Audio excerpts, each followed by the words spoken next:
les voy a compartir del día de expiación, que en hebreo se conoce como Yom Kippur. Esta es de las fiestas,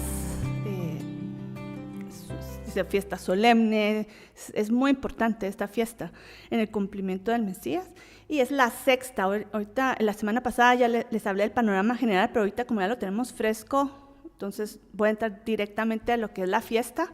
Es la sexta fiesta que está en Levítico 23, están todas las fiestas, incluyendo el Shabbat. Dice, el Señor nos llamó a su pueblo y dijo, los convoco a estas fiestas. Primero es el día de reposo, que es semana a semana, pero después vienen las fiestas, que es una vez al año, cada fiesta. Son 7 fiestas. Y todas esas fiestas, ahí están, en Levítico 23, están enumeradas y más o menos dice de qué se trata, un pequeño resumen. A veces habla más, a veces no habla tanto, ¿verdad?, de la fiesta. Esta habla más o menos, y el capítulo 16 ya lo completa, de Levítico. Parte es historia de Israel, va conectado con la historia de Israel, pero también parte, que eso es lo profético de las fiestas, habla acerca de la el plan de redención de Dios a través del Mesías. Cada una de estas fiestas habla de algo que va a ser el Mesías en el plan de redención. Comenzar con la Pascua, y la Pascua lo tenemos claro. Pascua, Cordero de la Pascua, Jesús el Cordero de la Pascua, que murió por nosotros. Y es fácil de saber porque ya fue la historia y el cumplimiento ya está en el pasado, entonces es fácil entenderlo. Esta es de las fiestas que vienen en la segunda venida de Jesús, entonces cuesta ver cómo va a aplicar, ¿verdad? Tal vez la más difícil de entender proféticamente es la de trompetas, que fue la que vimos en la anterior ocasión, que hablamos de las fiestas, pero esta tal vez no es tan difícil entenderla, es un poquito más clara. Así que comencemos a ver lo que dice Levítico 23 acerca de esta sexta fiesta, y comienza diciendo la fecha. El Señor no dice, cuando ustedes quieran pueden venir y celebrar esta fiesta, no dice el día específico, ¿verdad? Y habla en su agenda. No habla con el calendario gregoriano, el calendario juliano, el calendario chino, no, o sea, él tiene su calendario, su agenda, y lo dice en su agenda. Entonces él dice, el mes 7, el día 10 del mes 7. Los judíos le han puesto nombre como para poderlo identificar más fácil, Tishri, pero eso es algo añadido. Pero es el día 10 del mes séptimo. Es la cita que Dios nos da. Por eso es que estábamos discutiendo qué día, o sea, ese es el drama, ¿verdad? Porque hay una cita. Imagínense que ustedes son invitados por el presidente y llegan un día antes, un día después. Discúlpeme, ahorita no es la cita, ¿verdad? Okay, es importante. Okay. Por eso le tenemos que preguntar. Okay. Entonces, ¿qué es ese día? Ahorita se los voy a leer y después posteriormente les vamos a ir analizando qué significa cada llamado que Dios nos hace acerca de este día, pero lo identifica como día de expiación. El día 10 del mes séptimo será el día de expiación. Tendréis santa convocación, es un llamado que Dios nos está haciendo, santo, apartado, y dice, ¿a qué nos llama? Dice, afligiréis vuestras almas, ya veremos de qué se trata eso, y ofreceréis ofrenda encendida a Jehová. Y también nos dice, ningún trabajo haréis en este día, es un día de reposo especial. Ya también vamos a ver qué significa esto. ¿Y por qué? Porque es día de expiación. ¿Y a qué nos lleva todo esto? Y eso, lo lindo de esta fiesta es que al final de este versículo nos explica exactamente de qué se trata. Y dice, ¿para qué? Para reconciliaros delante de Jehová vuestro Dios. Y eso en la redención lo entendemos claramente. Nosotros estamos separados de Dios. ¿Por qué estamos separados de Dios? Porque el hombre pecó. El hombre pecó y desde Adán y por consiguiente toda su descendencia hemos seguido pecando y el pecado nos separa de Dios. Entonces, ¿qué es lo que está hablando esta fiesta? Nos va a reconciliar con Dios. Y al fin ya estamos llegando a Pénjamo, ya estamos llegando a la meta. Okay, la reconciliación, ese es el punto central. Y vamos a comenzar a hablar de eso, pero antes de ver esa reconciliación, y cómo se va a hacer esa reconciliación, quiero explicar qué quiere decir expiación, porque no vamos a seguir hablando del día de expiación y no entender qué es expiación, ¿verdad? Ese punto número 1, ¿qué quiere decir expiar? Y expiar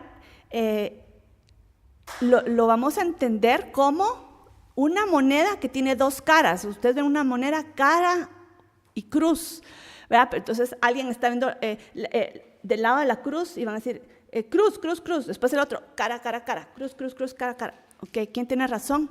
Los dos tienen razón, pero están las dos perspectivas. Entonces, las dos caras de la moneda. Y expiación tiene dos caras de la moneda que parecen contradictorios, pero no lo son.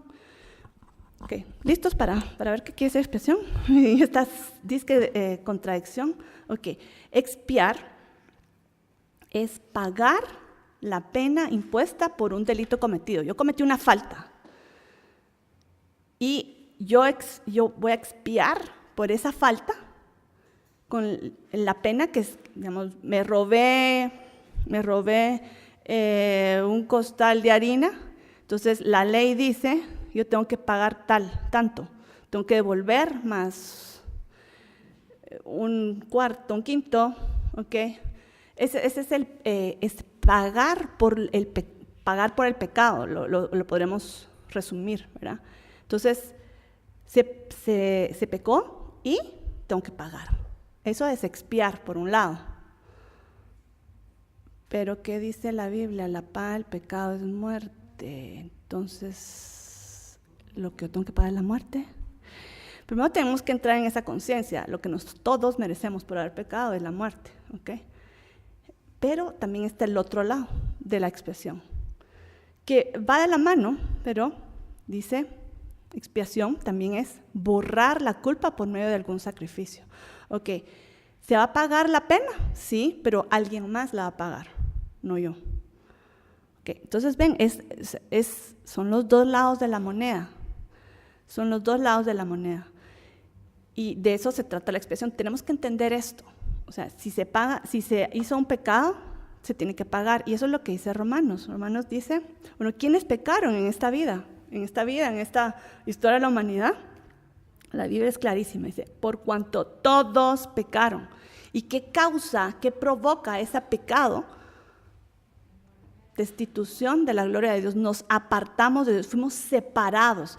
Al entrar a este día de expiación tenemos que entrar con esa conciencia. El hombre pecó y fue apartado de Dios desde Adán. ¿Y nosotros en qué caso estamos? Yo no estaba en el jardín del Edén. No, pero hoy me levanté y pequé, ¿verdad? Y ayer también pequé y anteayer, ok. O sea, no vamos a echarle la culpa a Adán y a Eva. Nosotros hemos hecho lo mismo, ¿verdad? Ok. ¿Y cuál es la consecuencia de eso? Estamos separados de Dios. Y así nos vamos a quedar. Ok, esa es la mala noticia, ¿verdad? Y la buena noticia, pero tenemos que entrar en esa conciencia de nuestra condición. Tenemos que saber esa condición para poder seguir adelante. Okay, no podemos comenzar con las buenas nuevas, sino que en la conciencia donde estamos y después ir hacia adelante. Y también esta conciencia habla Ezequiel. Y es bonito porque está la secuencia de lo que Dios quiere. Y dice en Ezequiel 33, 10 al 11, aquí está hablando el pueblo. Y dice, vosotros habéis hablado así. Nuestras rebeliones y nuestros pecados están sobre nosotros, y a causa de ellos somos consumidos. ¿Cómo viviremos? O sea, esa es la realidad. ¿Cómo vamos a vivir nosotros? En cuanto al día de expiación, la paga del pecado es muerte, esa es nuestra realidad. Y ellos están diciendo, así es, ¿verdad? ¿Cómo vamos a vivir si ya pecamos? Okay, pero viene la respuesta de Dios. Dice, vivo yo, dice Jehová. Ese es el mensaje que el Señor nos está dando de esperanza. Dice, vivo yo, dice Jehová, que no quiero la muerte del impío, sino que se vuelva el impío de su camino y que viva. Ese es el deseo de Dios, que viva, pero tiene que hacer algo. Que se vuelva el impío de su camino. Entonces, ¿cuál es el mensaje que el Señor nos da? Volveos de vuestros malos caminos. Y hasta pregunta, ¿por qué moriréis, casa de Israel? No hay necesidad de morir. No hay necesidad, eso no es lo que Dios quiere. Pero ¿qué es lo que tengo que hacer? Volveos. Y en hebreo es retorna. O sea, si es teshuvah o shuv, regresa, volveos, regresa. Si me está diciendo que regrese es porque me desvié o no, o sea, me salí del camino. Un camino hay, la verdad, ok. Entonces, si me está diciendo regresa, vuelve, quiere decir que me aparté. Entonces, apartarse, pecar es apartarse del camino, que desviarse. Y regresar es arrepentirse. Pero no solo es, ay, lamento haberlo hecho, pero sigo aquí afuera. No, regresa. O sea, se trata de regresar, reconocer, me desvié. ¿Y cómo se hacen bien las cosas? Que regresa. Ese es el punto. El regreso no es solo un pensamiento o una intención del corazón, sino es una acción. ¿Se fijaron? Es volver, es una acción. Yo voy a tomar, primero el parte del arrepentimiento es, hice malas cosas. Después tengo que caminar y buscar cuál es lo bueno. ¿Cuál es lo bueno? Ok, aquí está, aquí, ok, regresa, volveos. Ese es el proceso de arrepentimiento. Si solo fue un pensamiento, tal vez es remordimiento, lo llamaríamos. Ay, qué mal me siento porque hice lo malo. Y vas a cambiar. No, aquí me voy a quedar. Ok, entonces no hubo arrepentimiento. Ok, solo hubo un remordimiento, qué mal me siento, pero aquí me quedo. Ok, ese es el punto. O sea, este es el proceso de arrepentimiento, implica todo esto. Es reconocimiento y un regreso, es volveos. Entonces, pero miren qué lindo, el corazón de Dios, ¿qué es? ¿Cuál está el corazón de Dios? No quiero que mueran. Ese no es mi deseo. Nunca fue mi deseo. Pero no, Dios no va a cambiar solo para estar como apapachando nuestros errores. No, tienen que regresen. O sea, pueden regresar, regresen. Yo no quiero que mueran. Entonces, Él va a explicar, para eso sirve la Biblia, nos explica cómo va a ser ese regreso. Y en las fiestas también va explicando poco a poco cómo va a hacer ese proceso de retorno. Y vamos a ir a ver, este tema de la reconciliación con Dios está en 1 Pedro 3:18. Porque dice, porque Cristo padeció una sola vez por los pecados, el justo por los injustos, ¿para qué? Para llevarnos a Dios, para reconciliarnos con Dios. Y eso es lo que tenemos que tener la conciencia, porque alguien murió, o sea, la expiación se va a hacer, la expiación se va a hacer. La expiación vimos que es, yo hago una falta y yo tengo que pagar por ella, pero pagar por ella implica que muera. Entonces dice, hay el otro lado de la moneda es, sí, se tiene que pagar, pero no vas a ser tú el que va a pagar, sino que va a ser alguien más. ¿Y quién fue? El que pagó. Miren, es muy importante tener esa conciencia, porque si no, no apreciamos lo que significó la muerte de Cristo. Si no, solo nos perdonó. No, Él murió porque Él se tenía que pagar. Pero para que tú no murieras, Él murió. Hubo un pago. Si no, Dios deja de ser justo, ¿o no? El Señor tiene que ser perfectamente misericordioso, pero también perfectamente justo. Entonces Él pagó en lugar nuestro. Ese es el gran mensaje del Evangelio, de la Biblia, ¿okay? De las fiestas también, porque esa es parte central de la reconciliación con Dios. Ahora, quiero que vayamos a Juan 13, es la clásica, porque de tal manera amó Dios al mundo, que dio a su Hijo unigénito, eso sí no lo sabemos re bien, para que todo aquel que en Él cree no se pierda, mas tenga vida eterna. Ese es el mensaje de salvación. No quiero que mueran, sino que yo les di a mi Hijo para que Él muera por ustedes y sean salvos. Ok, una pregunta. Leyendo esto y bien, recordando que Jesús murió en la cruz, ¿ustedes creen que solo murió por nosotros o por la iglesia, los que estamos ahí congregados en la iglesia, o murió por todo el mundo? Por todos, ¿ok? La pregunta es, ¿quién de todos somos salvos? Porque Él murió por todos, todos tenemos acceso a eso, ¿verdad? Ok, pero tenemos que saber, no todos han sido salvos. Todos pueden acceder a la salvación, pero no todos han accedido, aunque está disponible para todos, ¿verdad? Eso lo tenemos que tener muy claro. Ok, entonces sigamos leyendo. Dice, porque ¿Y cuál es el corazón de Dios? Él no quiere condenar, dice, porque Dios no envió a su Hijo al mundo para juzgar al mundo, sino para que el mundo sea salvo por Él. Esa es la voluntad, para que todos sean salvos. ¿Para que todos sean salvos? Sí. ¿Todos han sido salvos? No. ¿Cuál es el factor? ¿Verdad? Y eso lo explica en los siguientes versículos. Dice, o sea, ¿qué puedo hacer yo para ser salvo? Lo dice así clarito. Dice, el que cree en Él no es condenado. Ok, el que cree en Él no es condenado. ¿Y el que no cree? Ok, veamos, ahí lo sigue diciéndose. El que no cree ya ha sido condenado, porque no ha creído en el nombre del unigénito de Dios. Ahora pongámonos, todos nacemos en la posición de condenados, ok. Todos nacemos, porque nacemos con la tendencia al pecado, y los que han tenido chiquitos, ustedes, pero esta ternura de bebé, ¿cómo? Si nació inmaculado sin pecado, ¿sí o no? Una cosa tierna, qué lindura, inocente, puro, limpio, sí, ¿verdad? Pero ahí está dentro del bebé la capacidad de pecar, pero todavía no ha pecado. Pero los papás y mamás saben, no pasa mucho tiempo. No pasa mucho tiempo, lastimosamente, creo que ni siquiera llegan a 2 años, y yo creo que ya hay un episodio que saca, ¿verdad? La realidad de que, no, ok, ¿sí? ¿Es cierto o no? Oiga, no sé, puede ser que unos niños se tarden más, no sé, su inocencia les dure más, no sé cuánto, ¿verdad? Pero tarde o temprano, niña, niño, bebé, joven, deciden, yo quiero hacer mi voluntad y no lo que tengo que hacer, ¿sí o no?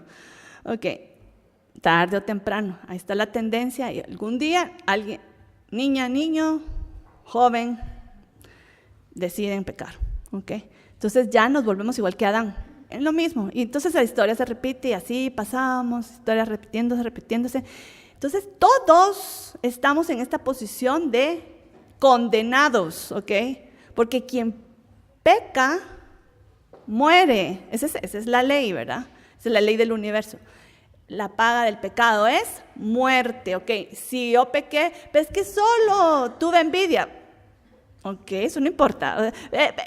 Okay. Una mentira, lo que sea, ok. Paga el pecado es muerte. Pero vamos a leer después, la dádiva de Dios es vida eterna en Cristo Jesús, pero solo porque Él murió por nosotros, ¿ok? Pero fuimos condenados, todos seríamos condenados, tenemos que tener esa conciencia. Pero el Señor dice, yo no quiero que se condenen, no quiero. Mi deseo es que vivan. Entonces, ¿qué tenemos que hacer? Creer en Jesús. Entonces, el que cree en Él no es condenado, porque creemos en el sacrificio que Él hizo. Él murió en mi lugar. Él murió en mi lugar. Alguien pagó, y pagó caro. Pagó caro. Jesús no solo pagó caro en la cruz. Es que lo azotaron, pobrecito. No, él pagó una vida pura, pero sin ningún pecado. O sea, era 33 años de perfección. De que se levantaba y tal vez pudo haber pecado y no lo hizo, porque tenía que mantenerse puro para morir, y el justo morir por los injustos. Esa conciencia la tenemos que tener, no podemos olvidarla, porque no es solo el hecho de que murió, es el hecho de que vivió también justo. Vivió justo todos sus días y murió como justo, el justo por los injustos. ¿Okay? Y Él hizo justicia así. Tremendo, ¿verdad? Entonces, ¿qué opciones tenemos? O sea, viendo esto que acabamos de ver, ya lo entendemos, solo lo vamos a poner en otras palabras. Hay 2 opciones en el día de expiación, o que representan el día de expiación, en cuanto a dar cuentas a Dios, ¿ok? Es el momento, básicamente vamos a ver que el día de expiación es como el día de hacer cuentas, ¿verdad? Y tengo 2 opciones, toda persona tiene 2 opciones, o acepto que la expiación que Jesús hizo por mí, o sea, el pago, acepto a Jesús que él pagó por mí, o yo pago por mis cuentas. O sea, nos vamos a ir al banco y vamos a decir, ok, sí, señor, ¿usted quiere pagar usted la cuenta o alguien se la va a pagar? O sea, usted aquí está en la caja y alguien tiene que pagar, porque usted ya rompió los platos, ¿verdad? Ok, o lo paga usted, o lo paga alguien. O sea, usted debe. ¿Qué debemos? La vida, ok. ¿La va a pagar usted o la va a pagar alguien más? Si la pago yo, ¿cuál va a ser el resultado? Muerte, ok. Pero alguien murió ya por mí, ok. Jesús ya murió por mí, ok. Está bien, Él pagó. Y Él ya lo pagó, ok, pasa adelante. Pero vamos a ver, en este día de expiación también nos va a mostrar qué es lo que viene de nuestra parte. O sea, en cuanto al sacrificio, Él lo hizo. No tenemos que hacer nosotros, pero ¿qué nos toca a nosotros hacer, verdad? Y nos toca, no es ni tan difícil, pues Jesús murió, eso fue lo difícil. Entonces vamos a ir viendo el Levítico, que es lo que nos va revelando acerca del día de expiación. Es una fiesta muy, muy interesante y rica, y vamos a ir ahora. Va a parecer como que ya lo leímos, pero no, es algo repetido. Es en Levítico 16, todo el capítulo 16, si a ustedes les interesa saber los detalles del día de expiación, están en ese capítulo. Capítulo 16, 2 puntos, día de expiación.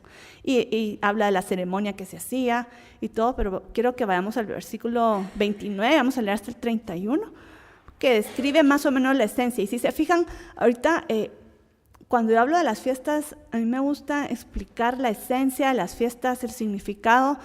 No les hablo mucho de qué hacen los judíos, o tal vez aquí los menciono, pero más importante que qué se hace es qué significa, ¿verdad? Pues si no nos vamos por la tangente o nos distraemos, ¿verdad? Porque la esencia es lo que es importante, y vamos a ir viendo lo de la esencia. Entonces, ¿qué dice acá en Levítico 16, 29 acerca de este día de expiación? Dice, esto tendréis, así comienza, por estatuto perpetuo. ¿Qué quiere decir estatuto perpetuo?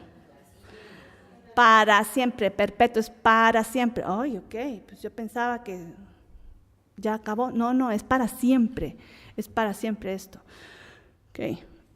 Y dice, bueno, ¿de qué se trata? Otra vez, en el mes séptimo, a los 10 días del mes, vuelve a explicar. Y ahorita vamos a entrar ya en los detalles de qué es lo que el Señor pide que hagamos. Dice, afligiréis vuestras almas.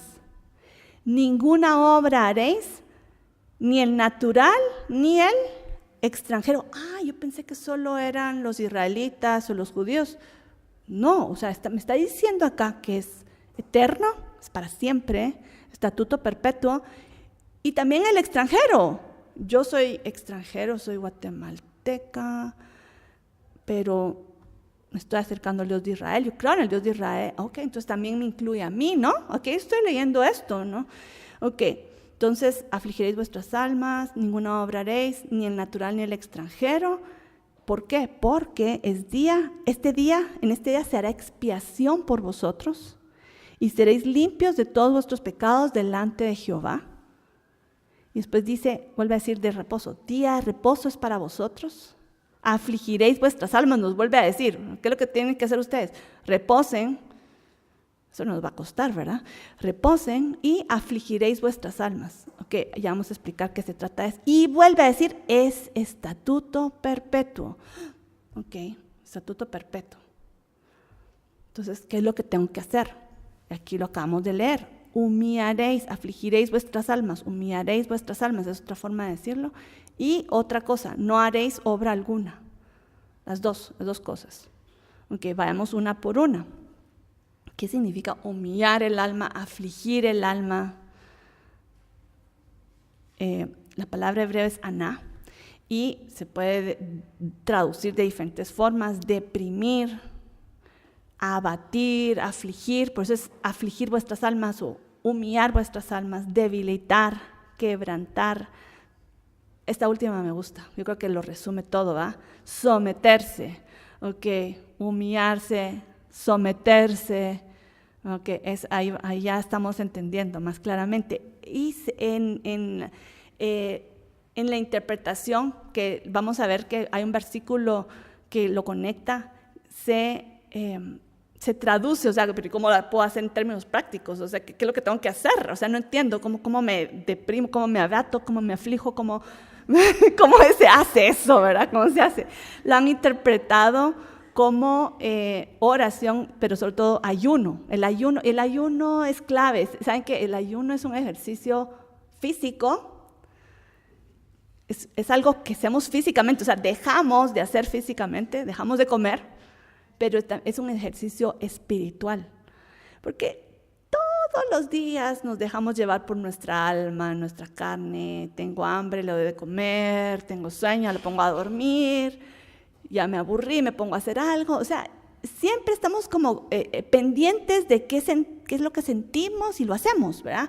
Y es parte de ser humano, o sea, no es que sea necesariamente malo, o sea, que es malo comer, no, o sea, es parte de la vida, es algo bueno. Tengo hambre, quiere decir mi cuerpo está necesitado de comida, pero mucho es como ir consintiendo esa alma, ese cuerpo, o sea, estamos muy pendientes, pero al estar pendientes del alma y del cuerpo, la voz del espíritu se queda bien calladita. Entonces, el ayuno es un ejercicio espiritual que nos lleva a callar el cuerpo, a callar el alma y a conectar con el espíritu. Si ustedes lo hacen solo por penitencia, porque hay gente que usa el ayuno como penitencia, como voy a comprar un favor de Dios, eso no es lo que la Biblia llama ayuno, porque eso es hacer mi voluntad, ¿verdad? No, yo llamaría mi voluntad cuando yo estoy diciendo, yo voy a ayunar porque yo quiero esto de Dios.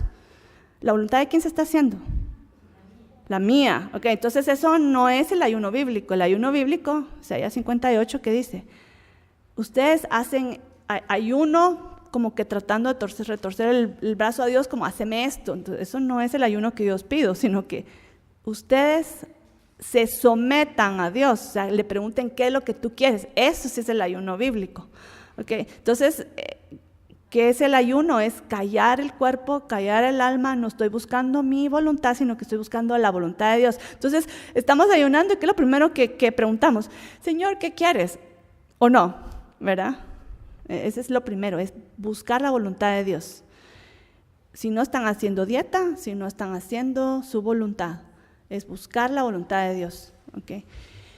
¿Y de dónde sacaron esta idea de que afligir vuestras almas o humillar vuestras almas se traduce como ayuno? Hay un versículo, está en Salmo 69:10, dice, lloré afligiendo con ayuno mi alma, y esto me ha sido por afrenta. O sea, es así el versículo, pero aquí este versículo es el base para entender qué es aflicción, la conexión entre aflicción y ayuno.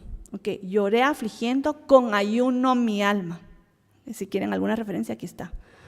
Okay. Esa es la interpretación. La Biblia misma se explica a sí misma. Sobre todo cuando leemos Apocalipsis, la novia se le ha concedido que se vista el lino fino. ¿Y qué es el lino fino? Las acciones justas de los santos. Ay, el cordero tenía 7 ojos. ¿Ah? Cordero con 7 ojos, qué raro. ¿Qué son los 7 espíritus? ¿Y cuáles son los 7 espíritus de Dios? Isaías 11. El espíritu de Jehová, de sabiduría, de entendimiento, de consejo, bla, bla, bla. O sea, 7. ¿Okay? La misma Biblia se explica. Entonces aquí estamos diciendo que sí, aflicción. Lloré afligiendo con ayuno mi alma. De ahí lo sacaron. Okay, esa interpretación. ¿Está claro?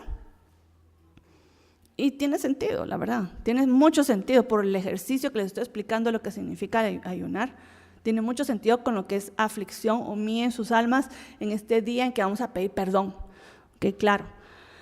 Y vamos a leer lo que dice Isaías 58, que es si ustedes no entienden lo que es ayuno, como que implica, lean Isaías 58, ahí se queda clarísimo, ¿verdad? Porque dice, ¿por qué dicen ayunamos y no hiciste caso? Humillamos nuestras almas y no te diste por entendido.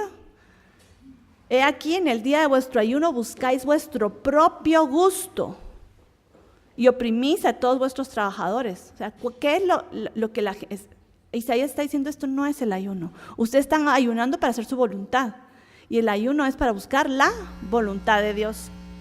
Perdón. Bueno. Vamos a ir al segundo punto, porque en el segundo punto vimos que es humillar el alma, afligir el alma, Y ahorita vamos a ver qué significa no haréis obra alguna. O sea, por supuesto, lo más claro es día de reposo, no hacer obra alguna, quiere decir no ir a trabajar, ¿verdad? Esa es la forma fácil, pero yo quiero que vayamos más allá porque no, ese es el eje, así como el ayuno, yo puedo ayunar y no buscar la voluntad de Dios, ¿o sí? O sea, puedo hacer la cosa física, pero no la espiritual. Igual podemos hacer nosotros el ejercicio de reposar, pero no conectar con el principio espiritual. ¿Lo ven? O sea, sí, simplemente dejé de comer, pero no conecté con Dios. Entonces, ¿para qué ayunaste? O sea, dieta, ¿verdad? Igual puede ser el reposo. Sí, yo no fui a trabajar, pero ¿reposaste en el Señor? No sabía que eso se tenía que hacer. Ok, ese es el principio. Tenemos que entender el principio espiritual que va detrás de las acciones físicas. Y ¿qué representa el reposar, el no hacer obra alguna? Se lo voy a poner más como lo contrario. ¿Qué es hacer obra? O sea, es creer que mi obra es suficiente para ganarme lo que tengo que ganarme, la justificación. Ok, ¿hay algo que ustedes puedan hacer para ganar su salvación? Ok, o sea, eso lo tenemos que reconocer. Pero ¿saben qué? Hay gente que cree, es que soy una buena persona. Yo soy una buena persona. Y ese es el mayor engaño que podemos caer. Porque creer que nosotros podemos ser suficientemente buenos para ganarnos el cielo. Esa es la condenación. Porque no hay nadie perfecto. Nadie perfecto que se pueda ganar el cielo, ¿verdad?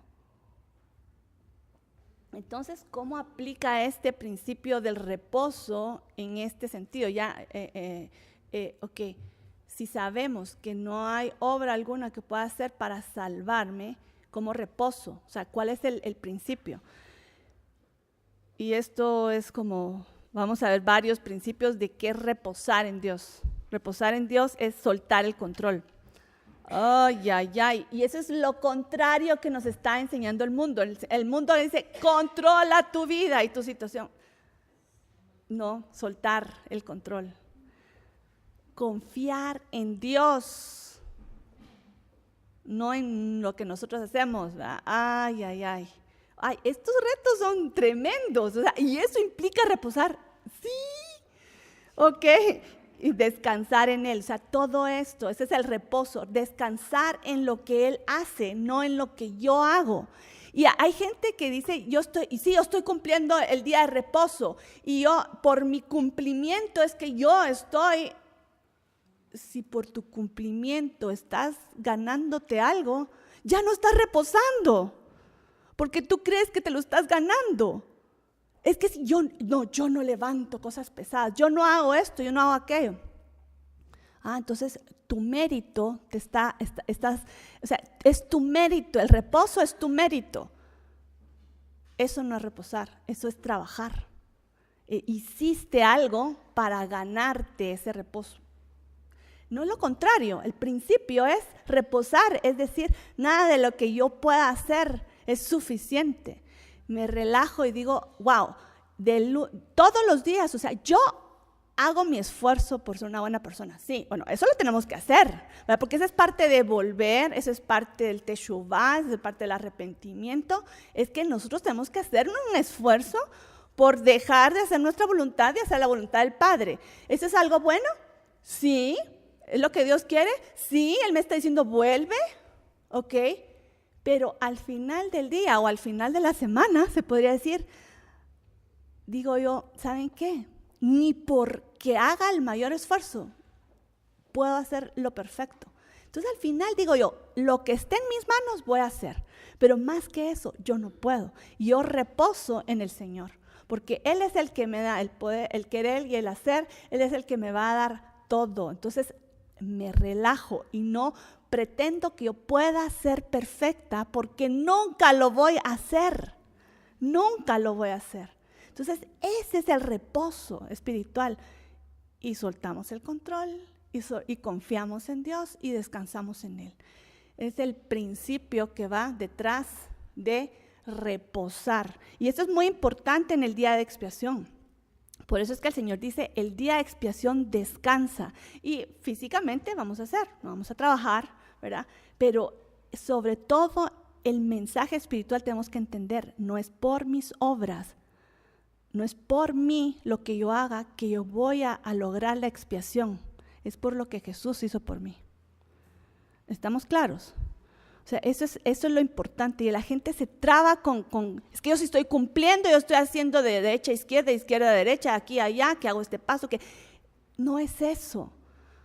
Ahora, ¿eso quiere decir que no tengo que tratar de obedecer? No, o sea, tengo que hacer, tengo que volver, tengo que tratar, pero ni mucho, ni por el mayor esfuerzo que haga, yo voy a poder ser perfecta y yo voy a alcanzar eso. La salvación no se puede alcanzar por mis obras. Ese es el mensaje central del día de reposo, es el mensaje central de todas las fiestas, es el mensaje central del día de expiación, que dice, no es por tus obras, es por la gracia y la misericordia de Dios y Él va a pagar por ti, Él va a expiar por ti. Reconócelo. Y en Romanos 3, bueno, otra vez lo vamos a leer, pero ahorita lo vamos a leer completo. Romanos 3:23 dice, por cuanto todos pecaron, están destituidos de la gloria de Dios. O sea, todos hemos pecado y estamos por eso separados de Dios. No podemos estar en su presencia pura. Pero hay las buenas nuevas es que, pero hemos sido justificados gratuitamente por su gracia mediante la redención que es en Cristo Jesús. O sea, la única forma de nos queremos acercar a Dios. Si ahorita nos acercamos a Dios, morimos, o sea, es decir, su presencia pura, si el cielo se abre, el trono de arriba se abre y nos presentamos delante de Dios, morimos. Okay, pero Él no quiere que muramos, dice, yo no quiero que mueran, pero quiero que, dice, ¿cuál es la forma? Procedan al arrepentimiento, tienen que arrepentirse y ya vienen, y parte del arrepentimiento también es creer en Jesús, que Él murió por nosotros, y ahí ya vamos a tener el acceso al Señor. Vamos a leer también Primera de Juan, porque es lo que les estaba diciendo ahorita, que hay gente que cree que es muy buena. No, es que yo no puedo, yo soy buena persona, yo no le hago mal a nadie. O sea, comparado con los demás, digámoslo así, porque, ¿verdad? Yo sé de verdad, es que miren, hay aquí un asesino en mi vecindad, después del otro lado, un, no sé, adúltero, etcétera. O sea, cosas grandes y horribles, ¿verdad? No, yo soy una buena persona, no le hago mal a nadie. Yo no tengo de qué me voy a arrepentir, ¿verdad? Pero miren lo que dice 1 Juan. Si decimos que no tenemos pecado, nos engañamos a nosotros mismos y la verdad no está en nosotros. Tal vez yo no soy asesino como este, ni adúltero como aquel, ni cosas así horribles y evidentes, pero sí envidia, hecho mentiras y pecados ocultos. O sea, nadie se salva, nadie se salva, ¿verdad? Entonces, si no creemos que tenemos pecado, ¿a quiénes estamos engañando? Más que a nosotros mismos. Y ese pecado de creerse que yo soy justa es el que me va a costar la vida, porque cuando me presente ante la caja, que tengo que pagar, ¿verdad? ¿Quién va a pagar? ¿Usted o alguien más? Yo soy buena persona. No va a funcionar. Ok, pague pues. Muerte, ok, pero es que solo tuve una envidia, ok, bueno, ya es suficiente una, ¿verdad? Ya estuvo, ¿verdad? Pero aquí viene la buena noticia, dice, ok, es importante que reconozcamos que somos pecadores, ¿verdad? Porque ahí es donde puede venir, se abre la puerta al perdón, ¿verdad? Dice, pero si confesamos nuestros pecados, Él es fiel y justo para perdonar nuestros pecados y limpiarnos de toda maldad. Entonces, ok, nos presentamos ante la caja. ¿Quién va a pagar? Ay, no quiero morir, pero alguien murió por mí. Alguien va a venir a pagar por mí, ok. Jesús ya pagó. Ok, pase adelante. O sea, así es la única forma. Si confesamos nuestros pecados, Él es fiel y justo para perdonar nuestros pecados y limpiarnos de toda maldad. Y solo tengo que hacer un paréntesis acá. Confesar nuestros pecados es, ay Señor, todos los pecados desde que nací hasta la fecha. No. Tienen ustedes que decirlo por nombre. ¿Y por qué?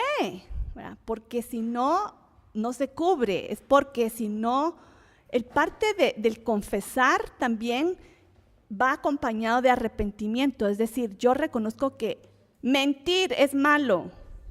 Entonces, Señor, he mentido. Cubre ese pecado, porque es importante, porque si no, yo lo voy a seguir haciendo. Si no se llama por su nombre, el pecado sigue ahí y se sigue repitiendo y reproduciendo y multiplicándose como si fuera hongo, ¿verdad? No queremos, ¿verdad? La forma de limpiar, o sea, ustedes dicen, ay, sí, solo voy a limpiar superficialmente la cocina. Ustedes saben, ay, pero no entiendo por qué hay cucarachas, porque no has limpiado las gavetas, no has limpiado debajo de los muebles, ¿verdad? O sea, nos extraña, no, o sea, también lo que está oculto, o sea, lo superficial y lo oculto. Esas envidias nadie me las había visto, pero yo sé que existen porque están allá adentro. Tengo que llamarlo por nombre, envidia. Y el Señor, miren, créanme, o sea, dice, pero todos los pecados que he hecho yo, tranquilos, porque si ustedes le piden al Espíritu Santo, Él se los va a enseñar, créanme, porque hemos pasado por eso. Uno, ay, sí, ya estoy mejor que el año pasado, ¿verdad? Ya me deshice de esto, ya me deshice de aquello, y de repente, Señor, ¿qué tengo más? Y uno con sonrisa se presenta, ¿verdad? Y de repente, ok, pero Él es bueno porque, miren, cuando uno, o sea, de verdad, si el Señor dijera, te voy a limpiar todo este año, y creo que nos mata, un ataque al corazón. Y así lo dice, no les voy a decir todo porque ustedes no lo pueden soportar, le dijo Jesús a sus discípulos. Y así es, ¿va? No lo podemos soportar, pero por eso este ejercicio de todos los años, estar haciendo esto, introspección, Él es fiel y lo saca si nosotros tenemos la voluntad de hacerlo. Si le preguntamos genuinamente y por nombre, quiero conocer a mis enemigos, los quiero sacar de mí, Él va a ser fiel y justo y nos lo va a mostrar. Y cada año vamos a estar más limpios. Qué bonito, ¿verdad? Y así ese es el proceso, pero tenemos que reconocerlo. Si no, nos estamos engañando a nosotros mismos, ¿verdad? Hay que confesar por nombre y Él es fiel y justo y nos limpia todo pecado. ¿Ok? ¿Estamos? Que algo interesante de esta fiesta de expiación, el día de expiación, es que es el único día del año cuando estaba el templo, cuando estaba el tabernáculo, que el sumo sacerdote podía entrar al lugar santísimo. Ustedes, el santuario, está el tabernáculo, que está el patio de afuera, y después ustedes van a entrar ya a la casita en el templo o a la carpita en el tabernáculo, y ahí habían dos secciones. Una era el lugar santo, donde estaba el candelabro, la mesa de los panes y el incensario. Ahí sí entraban todos los días los sacerdotes. Se hacían turnos y entraban a echar aceite a la lámpara. Los días de reposo se cambiaban los panes, y habían libaciones con vino, y todos los días se iba en el incensario y le echaban carbón con el fuego del altar, y soltaba el incienso, y que el incienso representa, la Biblia dice, las oraciones. Entonces eso se hacía todos los días, ¿verdad? Todos los días entraba al lugar santo, pero solo una vez al año se entraba al lugar santísimo. Solo una persona podía entrar, el sumo sacerdote. Se despojaba del pectoral y del efod, la corona, todas las partes que eran de oro y de piedras preciosas se las quitaba y se quedaba solo de blanco. Y el único día que podía entrar al lugar santísimo. ¿Y qué había en el lugar santísimo? El arca del pacto. El arca del pacto dice, ahí encima del arca del pacto estará la presencia de Dios. ¿Y qué es lo que representa todo eso? Vamos a ir viendo, pero se le llama este día, se vincula con la expresión que dice la Biblia, cara a cara. Cara a cara veremos a Dios. Cara a cara, pero si vemos a Dios cara a cara vamos a morir, exactamente, ¿verdad? Pero Dios no quiere que muramos, pero quiere que regresemos a Él. Entonces hay un proceso para llegar a ese punto. Y el día de expiación representa ese día histórico en el que se va a abrir esa puerta. O sea, ya fue abierta, ya fue abierto el camino, pero hay que caminar el camino para llegar ahí, ¿verdad? ¿Y por qué se llama así? Y aquí explica en Éxodo 25, hablando del arca, dice, de allí, del arca, de sobre el arca, dice, de allí me declararé a ti y hablaré contigo sobre el propiciatorio, de entre los dos querubines que están sobre el arca del testimonio. Representa ese lugar del templo o del tabernáculo donde Dios se presentaba, su presencia estaba ahí. Pero si estamos con pecado, ¿cómo nos vamos a poder presentar? Aún el sumo sacerdote, bueno, ¿saben qué hacía para poder entrar ahí? Hay una serie de sacrificios, o sea, ese día se hacían muchos sacrificios de expiación. Primero, por supuesto, comienza uno por uno mismo, ¿verdad? No por los demás. El sumo sacerdote hacía expiación por los pecados de él. Entonces, hacía unos sacrificios especiales. Sí, he pecado, y venía él en lo personal a ponerse a cuentas con Dios. Después, él pedía perdón, otro sacrificio por su casa. Sí, por mi hijo, por mi esposa, por mi... Cubría su casa. Ya, está cubierto su persona, está cubierta su casa. Después, purificación y santificación del templo o del tabernáculo y los utensilios. Hacía... otro ritual, porque se estaba preparando para entrar. O sea, eso es lo que estaba haciendo el sumo sacerdote. Y por último, como él es la autoridad sobre todo el pueblo, él va a pedir hacer un sacrificio especial que vamos a hablar, expiación por todo el pueblo. Y ahí es que él entraba finalmente. Ya se limpió él ya limpió su casa, ya limpió todos los utensilios del tabernáculo, del templo, ya está listo para entrar adentro. ¿Okay? Entonces vamos a ver, en Levítico 16 está escrito qué es lo que se hacía para entrar. Y había toda una ceremonia y unos pasos que tenían que hacer. Es interesante porque en este caso, en la Pascua vimos el sacrificio del cordero, ¿verdad? Pero en este se van a sacrificar machos cabritos. Pero se escogían a dos, porque los dos, cada uno tiene un propósito especial y reciben como un apellido, ¿verdad? Está el macho, el macho cabrío, una cabrita por Jehová, así se llamaba. Esta cabrita es por Jehová y se echaban suertes de a quién le va a tocar Jehová y a quién le va a tocar por Azazel, así se llamaba.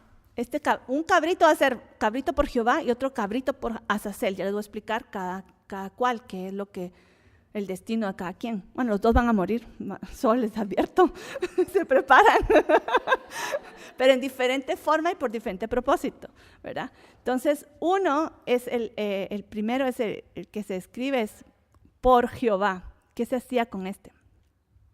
En Levítico 16:9 dice, y hará traer a Aarón el macho cabrío sobre el cual cayere la suerte por Jehová. ¿Y qué hacemos con él? Lo ofrecerá en expiación. Ese se sacrificaba en el altar del holocausto. Y con la sangre, y ese es el que la sangre se va a llevar al arca del pacto y se va a rociar sobre el propiciatorio. Es cubrir con la sangre este propiciatorio, sobre el cual se manifestaba la presencia de Dios. Y dentro del arca estaba la ley, estaba el maná, estaba la vara de Aarón. Y todo eso representa la vara de Aarón, la autoridad a la cual nos hemos revelado. Y el maná es la provisión de Dios a la cual no hemos creído. Y después la Torá, los 10 mandamientos, lo que debimos hacer, que nunca lo cumplimos a medias o no lo cumplimos, o también hemos fallado. Entonces todo eso está dentro, pero arriba está el arca, la tapadera sobre la cual cae la sangre que cubre nuestro pecado. Eso es todo lo que representa. Pero antes de entrar, el sumo sacerdote tenía que llenar el lugar santísimo con humo. Entonces, lo primero que hacía es meter el incienso y se llenaba de humo. Ahora, ¿por qué hacía eso? Y eso está desde el monte Sinaí, lo vemos, esa nube densa que se presentó sobre el monte Sinaí. ¿Se recuerdan? Cuando vimos Éxodo. ¿Y por qué esa nube densa? Porque si vemos cara a cara a Dios, ¿qué va a pasar? Morimos. Entonces Dios no quiere que moramos. Los va a proteger. No me van a ver, sino solo los va a poner humo. Entonces también el sumo sacerdote tenía que poner humo. Ahí se va a manifestar la presencia de Dios, pero no quiero que muera. O sea, quiero que entre y que haga su cosa, ¿verdad? Pero no que muera. Entonces es para eso. Pero eso es mientras pasa todo lo que la humanidad tiene que pasar para poder estar en esa presencia pura. ¿Y cuánto vamos a estar en esa presencia pura? Déjenme informarles, por si no lo sabían, después del milenio, después del 1000 años. O sea, Jesús viene y van a ser 1000 años de preparación y después, cielos nuevos, tierra nueva, ahí vamos a poder estar. Después del milenio. Pero a eso está apuntando todo esto, porque Dios quiere reconciliarnos y que en el proceso de reconciliación no muramos. ¡Qué misericordia! Entonces, ¿qué representa este macho cabrío por Jehová? Es el sacrificio que cubre, Todo esto apunta al sacrificio que hizo Jesús. Y el otro, hablemos del otro, el macho cabrío por Azazel. Dice, esta es otra cosa que se hace con este cabrito. Dice, lo presentará vivo delante de Jehová para hacer reconciliación sobre él, para enviarlo a Azazel al desierto. Así como, ¿qué es eso, verdad? Tal vez ustedes han oído esta expresión que les va a ser más común. Azazel significa chivo que se aparta, porque se va a mandar al desierto, pero otro nombre, chivo expiatorio. O sea, eso lo usan mucho. Es que este es chivo expiatorio, es que este pagó por los otros, ¿verdad? Y ese es el mensaje, básicamente. El chivo expiatorio es el que paga que hace expiación por otro. ¿Y qué es entonces lo que se hacía con este chivito? Venía el sacerdote, o el sumo sacerdote en este caso, creo yo, venía y le ponía las manos encima al cabrito y le decía, tú vas a cargar con todos los pecados del pueblo, porque él ya pidió perdón por sí mismo, por su casa, por el tabernáculo, y ahorita va a venir a pedir perdón por el pueblo, por todo. Entonces, mientras, se me había olvidado decirles, ¿y qué está haciendo el pueblo? ¿Está cada quien en su casa, aburriéndose? No. Están allá afuera, o puede ser en su casa, pero más que nada se juntan en Jerusalén y están allá afuera clamando y pidiendo, Señor, perdóname. Cada persona estaba confesando su propio pecado delante de Dios y diciéndole, Señor, por favor, perdona nuestro pecado, porque yo no soy capaz de pagar por mi pecado. Vas a tener tu misericordia de perdonarme. Ahora, recuérdense que en la historia, ellos no sabían si iban a ser perdonados. Todavía no había muerto, o sea, pensemos en el tiempo de Moisés o posteriormente. ¿Será que Dios me va a perdonar? O sea, cada año todo el pueblo de Israel hacía este ejercicio y se preguntaba, ¿será que Dios me va a perdonar? No sabían. Entonces, ahí sí de verdad, de rodillas, Señor, por favor, este año, perdóname. Y se ponían todo el pueblo a confesar, Y mientras, entonces, llegaba a este punto y el sumo sacerdote le ponía encima las manos y dice, todas esas, tú, Señor, estás en los cielos, has oído todas las confesiones que está el pueblo afuera, pidiendo perdón, confesando su pecado, diciendo, esto he hecho mal y por favor, ayúdame a transformarme, ya no quiero más hacer esto. Afuera están ahí llorando. Aquí lo confieso, Señor, transfiero todo ese pecado que se ha confesado y lo transfiero sobre este chivito. Y después se soltaba. Ustedes saben, los cabritos, si se sueltan así nomás, ¿a dónde se van? Bueno, y si lo sueltan así, ¿ustedes quieren que regrese? No queremos que regrese. Entonces lo que hacían los sacerdotes para asegurarse que no regresara, porque no queremos que regrese, ¿verdad? Entonces ellos llevaban al chivito, un sacerdote, y lo llevaba al desierto y buscaba un lugar donde hubieran riscos.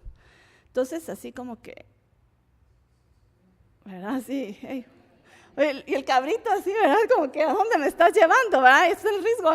Y después, no, yo no quiero que te vayas, ¿verdad? Y lo dejaban que se cayera en el risco para que muriera.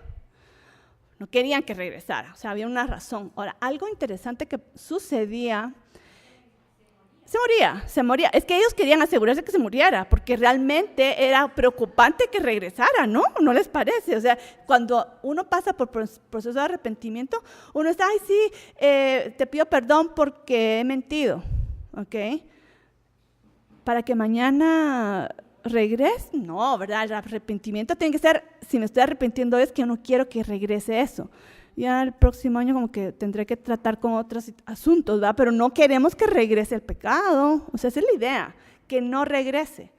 ¿Okay? Entonces, eso era lo que hacían, ese ejercicio hacían. Y les voy a contar algo que está en la historia de los judíos, muy interesante, y pasó todos los años que hicieron día de expiación, sucedía. Ellos amarraban un cintito blanco era, no, era rojo en el chivito y también uno en la puerta del templo. O sea, y entonces todo el pueblo está pendiente, Señor nos va a perdonar, y el Señor hacía un milagro. Eso está en la historia de los judíos. Todos los años sucedía esto. Y toda la gente que estaba ahí presente miraba este milagro. Estaba la cintita roja, y cuando este chivito caía, porque ellos veían la hora, más o menos qué hora cayó y qué hora murió, regresaban y les contaban qué pasó con el cintito que dejamos en la puerta del templo. Resulta que todos estaban esperando, Señor, nos vas a perdonar, nos vas a perdonar, nos vas a perdonar. Y de repente, milagrosamente el cintito rojo se convertía en blanco. Entonces eso era la señal de Dios, que el Señor había convertido el rojo en blanco, como decía Isaías, aunque mis pecados fueran rojos como la grana, los limpiaré y los haré blancos. Okay. Era un milagro que pasaba.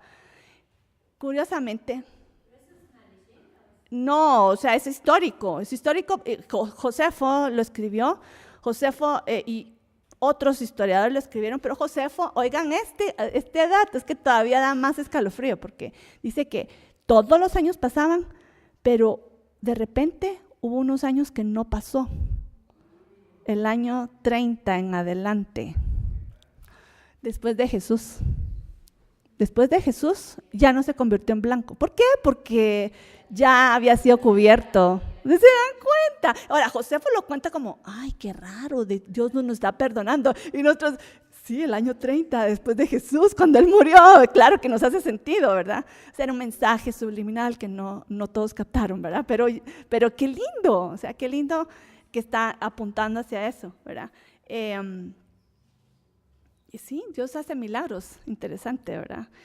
Y eso era lo que significaba esto. Ahora, aquí el sacrificio de Jesús, eso no quiere decir que Jesús cuando venga por segunda vez va a volver a morir. No hay necesidad, y la Biblia lo dice claramente, que una vez murió para siempre. Pero lo que va a venir a hacer, y esa es la diferencia de la primera vez, es que cuando vino la primera vez, han sido 2000 años de dar oportunidad de que este mensaje de que Él murió por nosotros llegue a todos los lugares del mundo, y que nos alcance aún a los gentiles y no solo al pueblo judío, al pueblo de Israel, que ahí comenzó, pero se ha expandido, y ahorita estamos en Guatemala, al otro lado del mundo, creyendo en el Cordero de Dios que quita el pecado del mundo. Okay, ese es el milagro de los 2000 años de este periodo que Dios nos ha dado para que ese mensaje, porque no era solo para el pueblo de Israel, sino para todo el mundo. Entonces nos ha alcanzado ese mensaje de salvación. ¿Qué va a venir a hacer en la segunda entonces? Pero desde que Jesús murió, aunque Él cubrió nuestros pecados, lamentablemente al día después voy a fallar otra vez. Y eso es lo que no se ha acabado, es la iniquidad, ¿verdad? Seguimos con esta tendencia Claro, nos arrepentimos y tal vez hoy soy mejor que ayer, pero todavía fallo. Y esa es la lucha que todos tenemos, ¿va? Está bien, ya me libré de la envidia porque de verdad la traté y el Espíritu Santo me está ayudando y de verdad eso ya me lo quité. Pero tengo esta otra cosita y esta otra cosa. O sea, al final que seguimos en esto, ¿verdad? Y eso es como la historia de nunca acabar. ¿Qué onda? O sea, no, ya, ¿cuándo se va a acabar esto? Este día, cuando venga el Señor, en su segunda venida, dice, Él va a venir a poner fin a la iniquidad. Así lo dice la Biblia. Pondrá fin a la iniquidad. Entonces, en ese milenio que Él va a reinar, ya no vamos a pecar. Va a ser maravilloso, ¿no? O sea, va a ser ¡ay, aleluya!, ¿verdad? Por nosotros, por los demás. Eso es lo que va a venir a cerrar. Solo va a ser una ventanita final, al final del milenio. Dice que, porque en estos 1000 años el diablo va a estar encadenado. Entonces no nos va a estar fastidiando, porque, o sea, no solo la tendencia del hombre, sino que también él no ayuda a la causa, ¿verdad? Entonces va a ser encarcelado y no nos va a tentar, pero al final va a ser soltado. ¿Por qué? ¿Con qué objetivo, fin y propósito hace eso? La última prueba. ¿De verdad están conmigo o no? ¿Verdad? Y hay una gente que va a decir, ya me aburrí, es que qué aburrido, 1000 años, no se puede aguantar, 1000 años de reinado perfecto, no se puede aguantar. Yo creo que sí se puede aguantar. No, gente que va a decir, no, nos aburrimos, no queremos. No se entiende, ¿verdad? Pero tal vez lo podemos entender cuando sepamos que cuando Jesús venga, mucha gente va a doblar rodillas por miedo, no por convicción. Entonces, van a pasar 1000 años perfectos, pero lo hicieron porque me muero ahorita o doblo rodillas ante Jesús. Mejor doblo rodillas ante Jesús, pero no lo hicieron de corazón. Entonces va a ser puesto a prueba en último momento. ¿Realmente están conmigo o no? Y ya tienen la prueba de 1000 años de perfección. ¿Están conmigo o no están conmigo? Tristemente algunos van a decir que no. ¡Wow! ¿Verdad? Ok, no seamos nosotros contados entre ellos, ¿verdad? En fin, pero solo quería hablar aquí, son unos versículos más.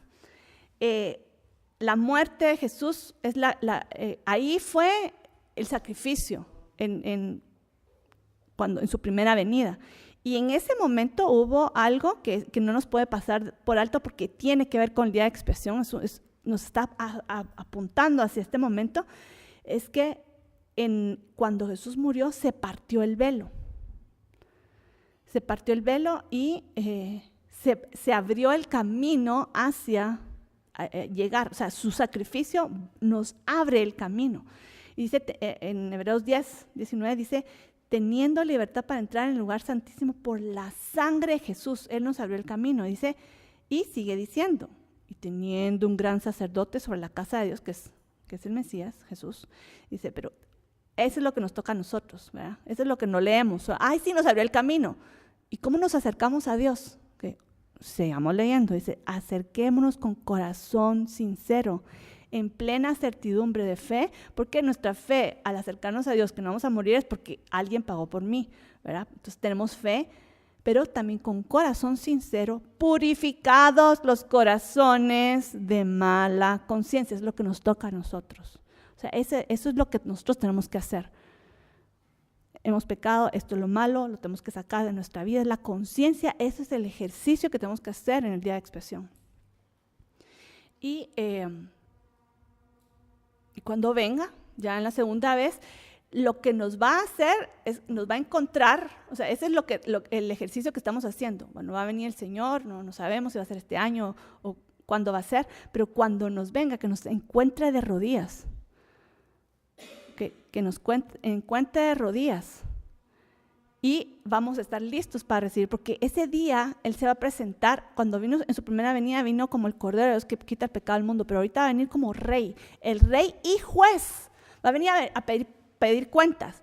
O sea, ¿quiénes se van a someter a mí como Rey? ¿Quién? De rodillas, ¿verdad? Y Juez, arrepentimiento, ¿ok? Arrepentidos. Estamos perfectamente posicionados para recibirlo, ¿verdad? Pero la Biblia, si ustedes leen todos los profetas, dice, van a venir, se van a sublevar en contra de ¿tú por qué? ¿Quién sos para mandarme? Mala posición que estar, ok. De humildad delante de él, rodillas para el piso, yo no lo merezco, pero tú lo has hecho por mí, ok. Esa es la posición en que tenemos que estar. Y habla de la otra posición. Las naciones se van a levantar. ¿Quién sos tú para decirnos lo que tenemos que hacer? Ok, mueren. Quien no doble rodillas, muere cuando venga el juez, el rey y el juez. ¿Qué quiere decir esto? Que cada quien va a tener que pagar lo que debe. ¿Y qué debemos? La vida. Okay. Entonces, pero quien dobla la rodilla, hay gente que se va a doblar la rodilla y no por convicción, sino por miedo. Entonces, esa es la prueba final, ¿okay? La que hablamos al final del milenio. Pero quien doble rodilla, quien reconozca a Jesús como rey, como juez, que él pagó, ok, ahí está, no va a morir. Y el corazón va a ser probado al final, ok, ¿estamos? Ok, en la tradición judía hay algo que se hace que es muy significativo. Al final, digamos, todos tradicionalmente los judíos, si alguien no va a la sinagoga nunca, va un día. O sea, todas las sinagogas se llenan en este día, que es el día de expiación, porque quieren estar pendientes de, por lo menos esto, me quiero salvar. Pero lo que se hace ahí, se hacen cantos, se hacen oraciones, arrepentimiento, pero al final, eso es a lo que quiero ir, hacen una acción tremenda, que eso es lo que representa este día de expiación, y es que cierran la puerta. En hebreo se llama neilá.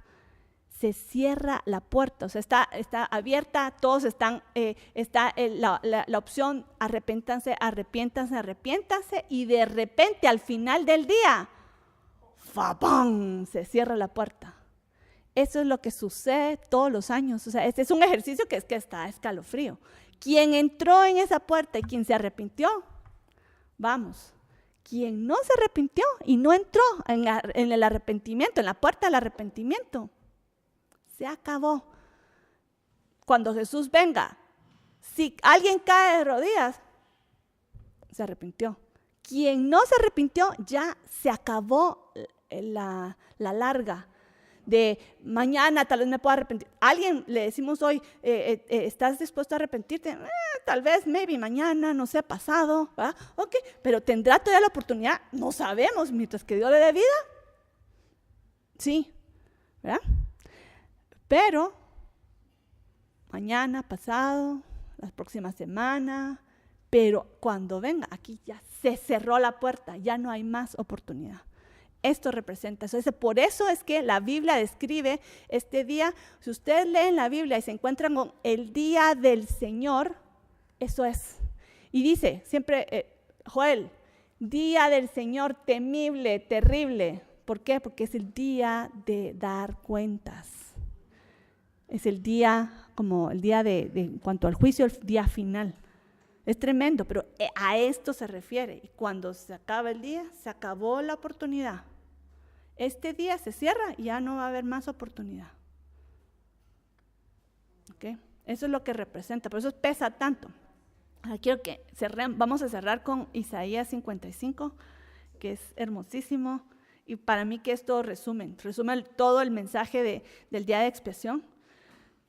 Y dice, buscad a Jehová mientras puede ser hallado. Llamadle en tanto está cercano. Deje el impío su camino y el hombre inicuo sus pensamientos. Y vuélvase a Jehová, el cual tendrá de él misericordia y será amplio en perdonar. Dios en su corazón no quiere la muerte del que muere, quiere que vivan, que todos vivan. ¿Y qué es el procedimiento? Tengo que reconocer, dejar mi camino, mis propios pensamientos, mi voluntad, volverme a Jehová, porque yo sé, Él va a tener misericordia y Él me va a perdonar. De esto se trata el día de expiación.